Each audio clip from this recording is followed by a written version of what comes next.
Hello बच्चों, exam booster course में आज के इस वीडियो में हम एक रैंडम स्क्रिप्ट लेकर के आए हैं और ये कोशिश करेंगे कि कुछ कुछ फिजिक्स की बातें आपसे की जाए।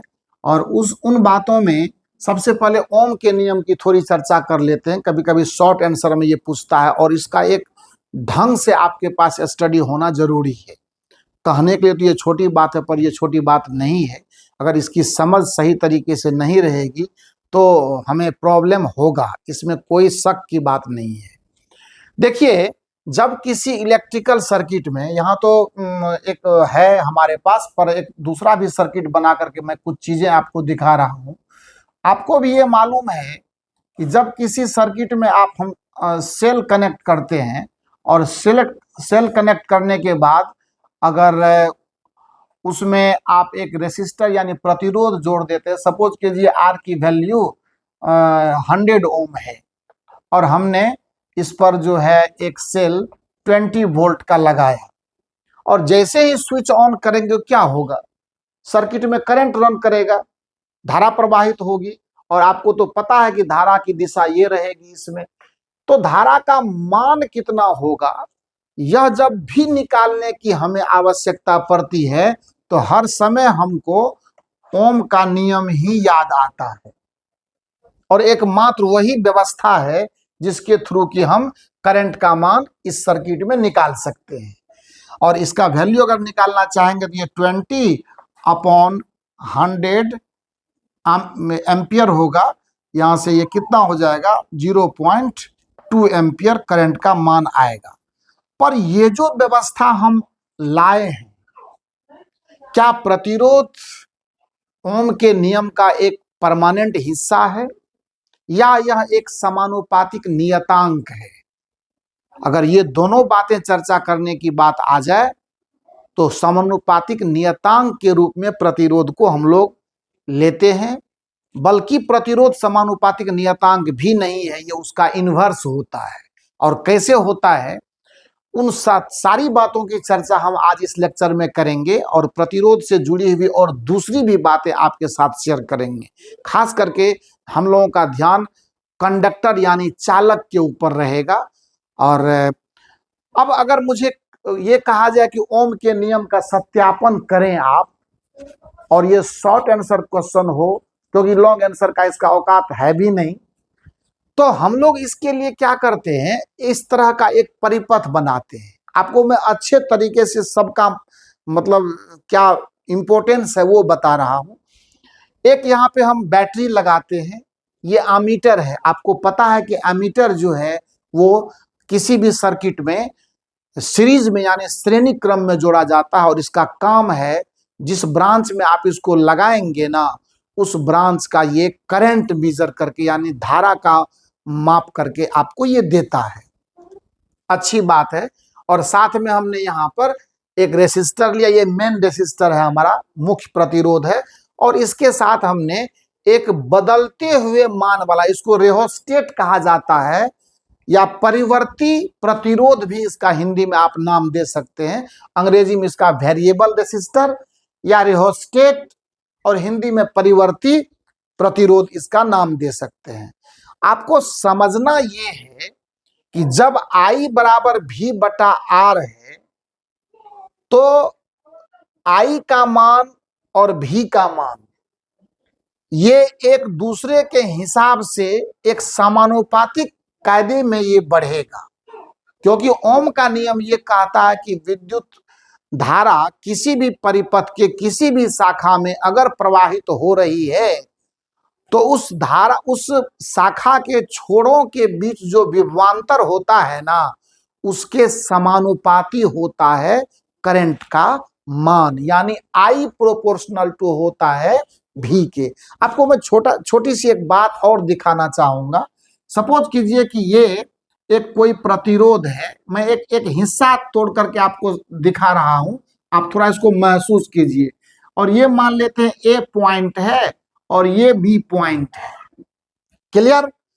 अब अगर मान लेते हैं कि इससे होकर के I करंट फ्लो कर रहा है, तो इसका मतलब अगर करंट के फ्लो की दिशा ये है तो इस एंड का, इस छोर का जो पोटेंशियल अगर मैं VA मानता हूं और इसके पोटेंशियल यानी विभव को मैं अगर VB मानता हूं, तो क्लियर वे में हमें समझना है कि VA ग्रेटर देन है VB से, यानी इस छोर का विभव ज्यादा मैग्नीट्यूड का है और इस छोर का विभव कम मैग्नीट्यूड का है। ये जो विभवांतर है, इस विभवांतर को मेंटेन रखने के लिए हमने यहाँ पर सेल लगाया हुआ, बैटरी लगाई हुई है। ये यही काम करता है। करंट जो फ्लो करता है तो वो तब करेगा जब विभव का अंतर रहेगा, एक बात। और ये विभव का अंतर मेंटेन कैसे रहेगा सर्किट में, तो उसके लिए बैटरी लगाई है हमने, और ये बैटरी इस काम को करके हमें लगातार देता रहता है। ये बात हो गई। अब प्रतिरोध इस बीच में आता है। ये क्या करता है, वोल्टेज को खाता है, यानी खर्च करता है। जब वोल्टेज को खर्च करता है तो फिर जो कमी आती है उसको पूरा लगातार करंट सप्लाई करने के लिए बैटरी इधर से करंट, ये वोल्टेज सप्लाई देता रहता है। ये तो तमाम बातें हैं जो परिपथ में होती रहती है। अब एक दूसरी बात आप समझें, क्योंकि इस सर्किट से आप ओम्स लॉ को जब आप साबित करना चाहेंगे तो आई भी का रिलेशन चाहिए आपको। ये ग्राफ है आई भी का ग्राफ, करंट वर्सेस वोल्टेज का ग्राफ है। ये स्ट्रेट लाइन आ रहा है, ये हमें बताना पड़ेगा, है ना। अगर ये मतलब आप सपोज कीजिए कि आप लेबोरेटरी में ये एक्सपेरिमेंट कर रहे हैं तो ये बताना पड़ेगा।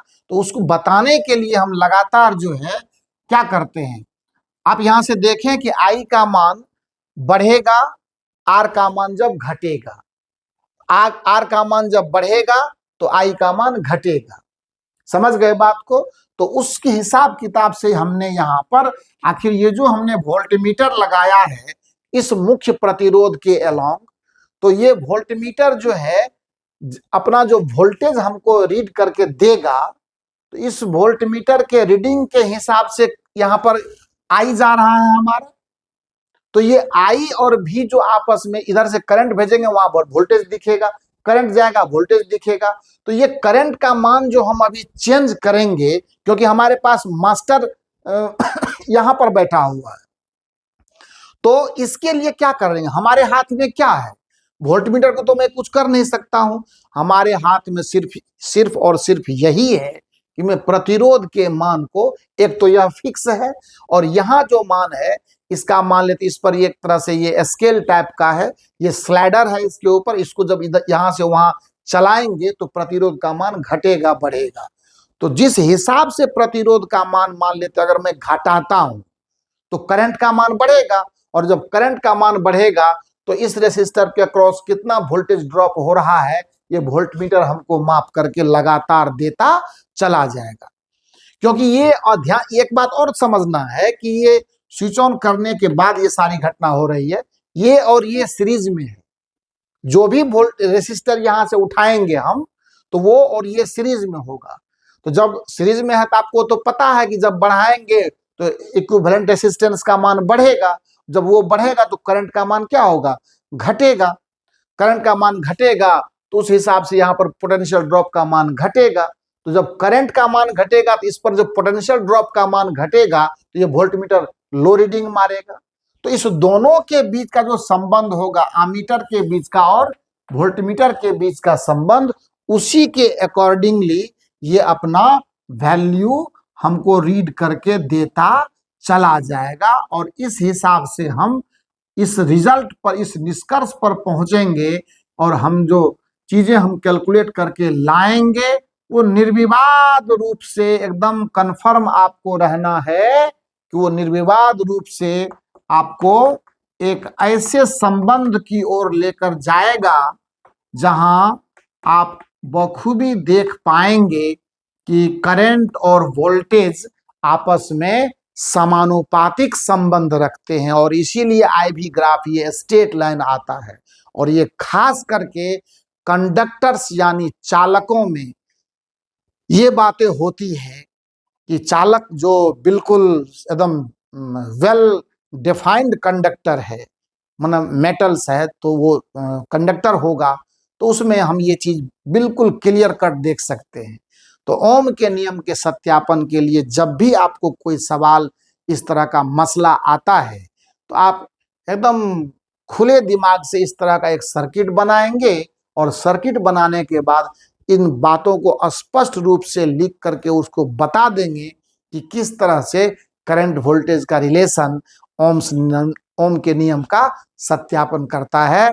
यानी I proportional to V and same one IV graph is a straight line. वो एक सरल रेखा आएगा बेटा, और इसको एकदम आत्मसात करके आप मेहनत करोगे और अच्छे तरीके से इसको समझ करके एग्जाम में परफॉर्म करोगे। ये बात हो गई। अब एक दूसरी बात और समझते हैं कि प्रतिरोध से संबंधित क्या बातें हैं, और इसको तो दूसरे पहलू पर आइए दिखाते हैं हम आपको। ओम के नियम को जानने के बाद अब आइए एक दूसरी बात भी हम आपसे करते हैं। दूसरी बात क्या करते हैं वो भी देखिए, सब कुछ हाईलाइटेड है। रेसिस्टेंस के इन परिस्थितियों पर भी हमें ध्यान देना होगा। एक बात तो और है जो आपके सिलेबस में अभी आपको पढ़ना नहीं है, लेकिन जानकारी के लिए मैं आपको बता दूं, क्योंकि ये ऑब्जेक्टिव में भी कभी कभी क्वेश्चन आता है कि किसी भी चालक का प्रतिरोध ताप के बढ़ने पर बढ़ता है।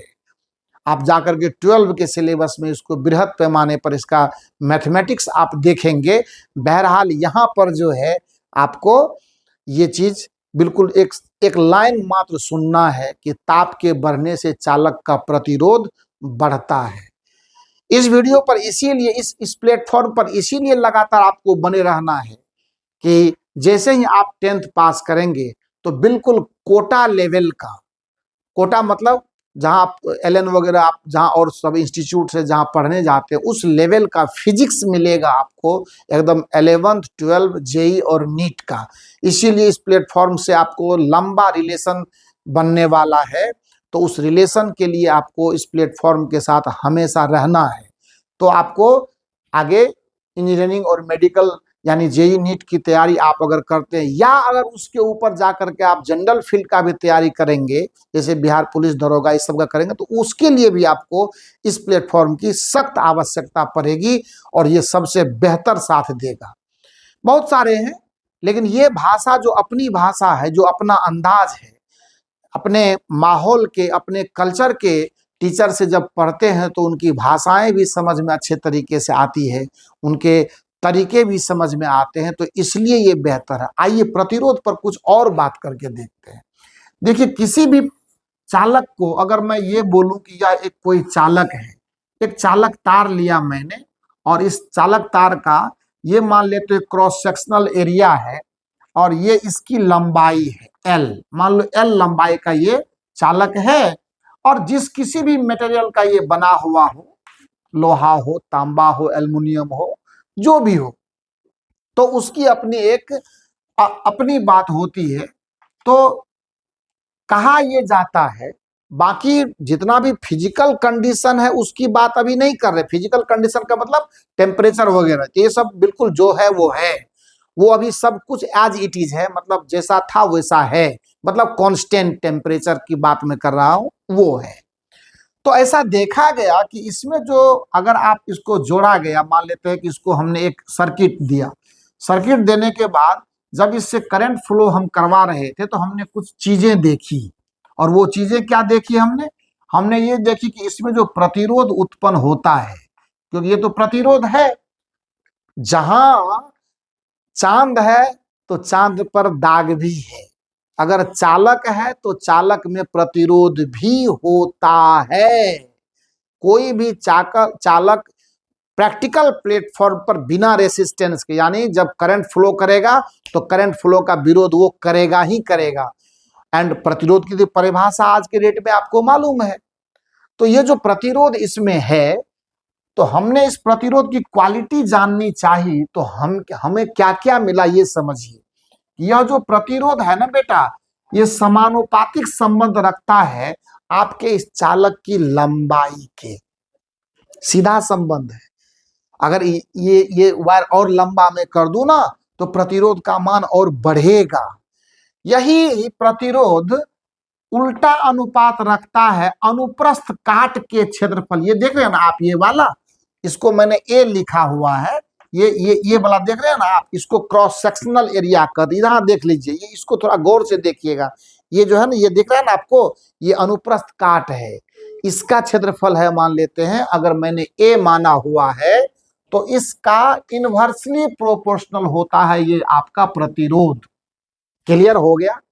अब अगर मान लेते हैं कि दोनों को मैं एक साथ लिखता हूं, तो R प्रोपोर्शनल टू L बटा A, और जब समानुपातिक चिन्ह को हटाता हूं ना, तो हमारे पास एक कांस्टेंट आता है, इसको हम लोग विशिष्ट प्रतिरोध या स्पेसिफिक रेसिस्टेंस या रेसिस्टिविटी कहा जाता है। और ये जो रेसिस्टिविटी होता है ना, वो मटेरियल की क्वालिटी होता है। अगर तांबा है तो उसका है अपना अलग वैल्यू होता है, अगर लोहा है तो अलग वैल्यू होता है, मतलब उस पर हमें दिमाग लगाने की जरूरत। चांदी है अलग है, एल्युमिनियम है अलग है, वो मटेरियल की क्वालिटी है, उसको हम चेंज नहीं कर सकते। तो इस हिसाब किताब से ये आपको, और इसके इस पर चर्चा और भी हम किए हुए हैं। अगर प्रतिरोध का तो ऐसा ही मात्रक आप जानबे करते हैं, वोल्ट पर एम्पियर होता है, तो उसी को हम लोग ओम बोलते हैं। क्लियर बात। और रेसिस्टिविटी का जो होता है वो ओम मीटर होता है। क्यों होता है? क्योंकि आप यहाँ से देख लीजिए, ओम हो गया, ये एरिया है और यहाँ लेंथ है, तो एक लेंथ यहाँ से उड़ेगा तो एक लेंथ बच जाएगा। इसीलिए रेसिस्टिविटी का जो एसआई यूनिट होता है वो ओम मीटर होता है। रेसिस्टिविटी का एसआई यूनिट क्या होता है? ओम मीटर होता है। ये सब बहुत रोचक चीजें हैं जो सब्जेक्ट से आपको कनेक्ट करते हैं, और आप इसको बिल्कुल एकदम आत्मसात करके जब सीखेंगे ना, एकदम आनंद आएगा। और खास करके जब फिजिक्स की बात होती है तो इसका तो कोई जवाब ही नहीं है। आपको ये पता भी ना हो, physics is the mother of all sciences. विज्ञान की माता कहा जाता है, सारे विज्ञान को इन्होंने ही जन्म दिया है। इसीलिए फिजिक्स को बहुत प्यार से हम लोग सीखते हैं और बहुत मजा देता है। जब आप इसको सीखेंगे ना, तो आपको कोई भी रिजल्ट लेना आसान हो जाएगा, आगे चल करके बहुत मजा देगा ये। अब कभी कभी क्या होता है, अगर मान लेते हैं किसी ने कहा कि एल लेंथ का हमारे पास वायर है, और हमने क्या किया, इसे मोड़ करके बिल्कुल आधा कर दिया। हमने क्या किया, इसे मोड़ करके और बिल्कुल आधा कर दिया।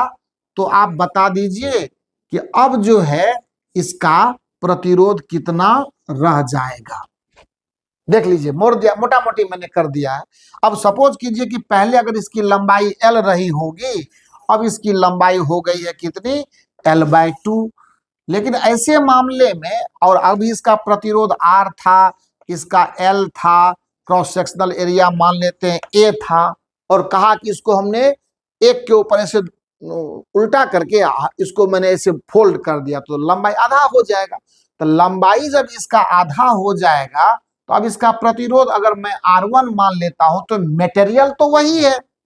अगर ये लोहा का था तो अभी भी लोहा है, एल्युमिनियम था तो अभी भी एल्युमिनियम है, तांबा था तो अभी भी तांबा है, कोई दिक्कत नहीं है। इसलिए रेसिस्टिविटी चेंज नहीं करेगी। और दूसरी बात, जब हमने इसको आधा कर दिया है, तो अब जो ये हमारा बना है, ये जो नया वाला area of cross section A1 आया है, इसकी तो वैल्यू चाहिए हमको। तो अब मेरे पास पहले क्या था? R बराबर रो इंटू L/A। तो जब कभी भी शेप चेंज करते हैं तो एक चीज ध्यान रखिएगा, आयतन नहीं बदलता है, वॉल्यूम कांस्टेंट रहता है, और उसी के आधार पर हम लोग काम करते हैं। क्या काम करेंगे? यहां से देखिए, हम लिखेंगे L इंटू ए, आयतन हो गया ना, एरिया गुना लंबाई आयतन, ये बराबर होगा L/2 इंटू A1। काम हो जाएगा हमारा, यहीं से A1 का मान निकल जाएगा। A1 equal to row into A, और 2 इधर कर दीजिए, L नीचे कर दीजिए। A1 का मान हो जाएगा कितना? A1 का मान कितना होगा? अरे यार, रुकिए रुकिए, गड़बड़ा गई। ये L और L खत्म हो जाएगा ना, तो रो किधर से आ गया इसमें? ये L है, और यहां से क्या होगा? ट्वाइस A बराबर A1, यानी A1 का मान कितना आ गया? 2A के बराबर आ गया। इसीलिए अब देखिए, R1 का मान अपने आप निकल जाएगा रो एल के बदले में आप L/2 रखिए और ए के बदले में आप 2, A1 के बदले में आप 2A रख दीजिए। तो क्या होगा, रो L बटा A और इंटू 1/, कितना होगा 4 हो जाएगा। ये तो नीचे आ जाएगा ना, रो L/A को अलग रख लीजिए और ये, इसीलिए आपको तो पता है कि R1, ये R का मान कितना, ये तो R का वैल्यू होगा ना, तो R गुना 1/4। सो R1 का मान आ गया कितना, R/4। ये प्रोसेस है इस तरह के सवाल को करने का। मान लेते हैं कि लंबाई खींचकर मैंने दोगुना कर दिया, कोई दिक्कत नहीं है, इसी आयतन के कॉन्सेप्ट से चले जाएंगे। कभी कभी आपको प्रॉब्लम भी सॉल्व करने के लिए रहता है कि प्रॉब्लम को हम कैसे करें। जैसे सपोज कीजिए कि हम आपको एक प्रॉब्लम अभी करके देते, ये तो आपने देख ही लिया, इसका भी कॉन्सेप्ट क्लियर हो गया आपका। और अब चूंकि एग्जाम में आप जा रहे हैं तो टाइम टू टाइम हर तरह की बातें आपसे चर्चा करना जरूरी है, एकदम बिल्कुल जरूरी है।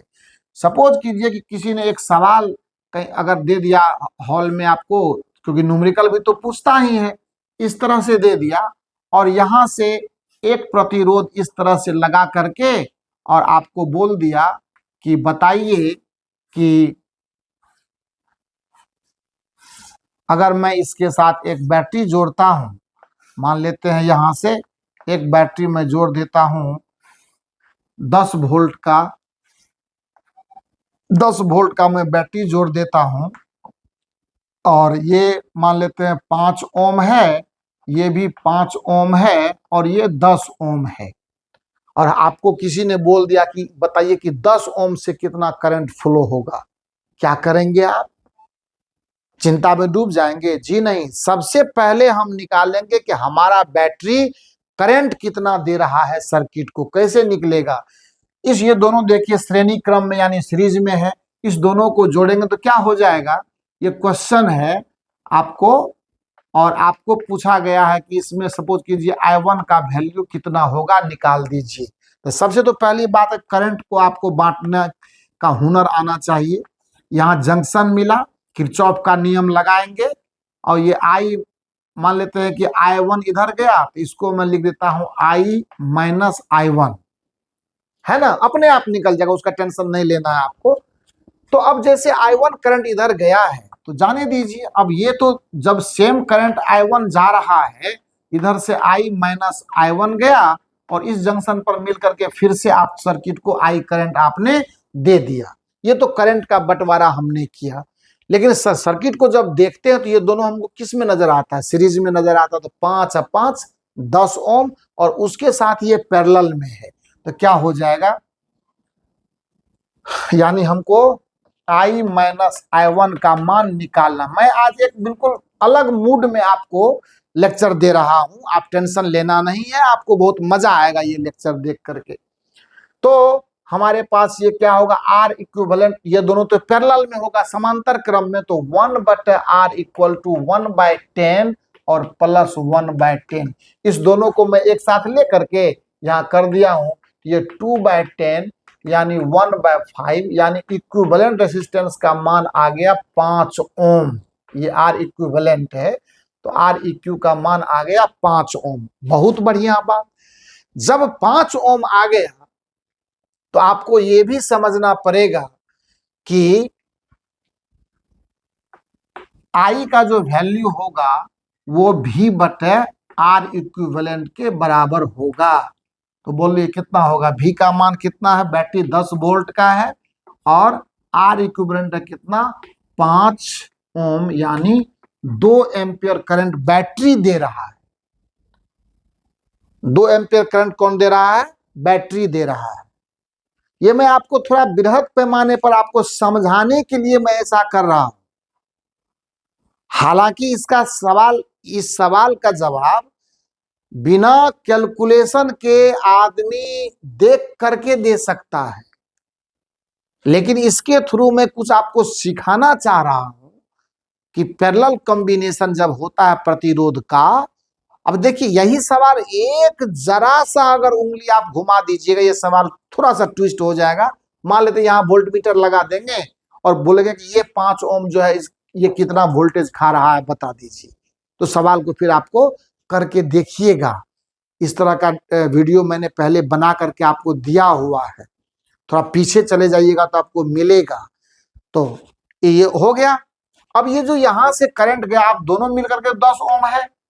अब दोनों पैरेलल में है, मतलब बैटरी के साथ डायरेक्ट जुड़ा हुआ है, तो इसमें करंट का, इसका जो वोल्टेज होगा और इसका जो वोल्टेज होगा दोनों बैटरी के वोल्टेज के बराबर होगा, यानी बैटरी के ईएमएफ के बराबर होगा, क्योंकि बैटरी से डायरेक्ट जुड़ा हुआ और पैरेलल में। तो आप पैरेलल में क्या होता है, पोटेंशियल समान रहता है, विभव समान रहता है। श्रेणी क्रम में क्या होता है, करंट समान रहता है। ये सब चीजें गौर फरमाने वाली। तो ये क्या होगा, इसके लिए अगर देखेंगे तो 10 ओम बटा 10 वोल्ट, 10 वोल्ट बटा 10 ओम 1 एम्पियर। और अगर यहां से देखें तो आई का मान चूंकि हमारे पास 2 एम्पियर आ गया है और दोनों 10-10 ओम के हैं, तो करंट बटेगा तो 1 एम्पियर ये लेगा और 1 एम्पियर ये लेगा। तो इस तरह से हम लोग करंट के सवाल को बड़े ही आराम से बनाते हैं। थोड़ी समझ रखिएगा, ये बहुत काम का चीज है और बहुत अच्छे तरीके से हमने समझाने का प्रयास किया है। नेक्स्ट वीडियो में देखते हैं, कुछ और भी तरह के सवाल लाएंगे हम आपके लिए, क्योंकि अब इस तरह का काम करना जरूरी है। Thank you so much.